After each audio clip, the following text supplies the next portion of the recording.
സമ്മുട്ടിക്കിലേക്ക് അവർക്ക് സ്വാഗതം. അപ്പോൾ ഇന്നത്തെ നമ്മുടെ വീഡിയോ എന്താണെന്ന് വെച്ചിട്ടുണ്ടെങ്കിൽ നമ്മൾ ഇന്ന് വന്നിട്ടുള്ളത് ഈ ഫ്ലവേഴ്സും കുറച്ച് കാര്യങ്ങളൊക്കെ വെച്ചൊരു കിടിലൻ ക്രാഫ്റ്റ് ഒരു സെറ്റപ്പ് ഐറ്റമാണ് നമ്മളിന്ന് ഉണ്ടാക്കിയെടുക്കാൻ പോകുന്നത്.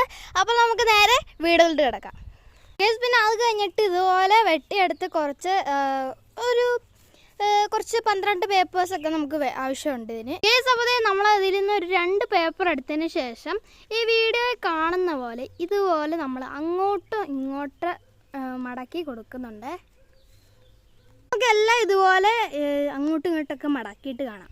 അപ്പോൾ അങ്ങനെ മടക്കി കഴിയുമ്പോൾ നമുക്ക് കിട്ടുന്നത് ഇതുപോലത്തെ ഒരു ഐറ്റം ആണ് കേട്ടോ. ഇതുപോലത്തെ 6 എണ്ണം വേണം ഗൈസ്. അപ്പോൾ അത് കഴിഞ്ഞ് നമ്മൾ ഇതുപോലത്തെ ഒരു കട്ടിയുള്ള ഒരു കാർഡ്ബോർഡ് എടുത്തിട്ട് ഇതിൻ്റെ പൊക്കത്തെല്ലാം ഫിറ്റ് ചെയ്ത് വെക്കണം. അപ്പോൾ അങ്ങനെ നമ്മുടെ കിടിലൻ ഐറ്റം എന്താ റെഡി ആയിട്ടുണ്ട്. അപ്പോൾ എല്ലാവരും ഒന്ന് ലൈക്ക് അടിച്ച് സപ്പോർട്ട്.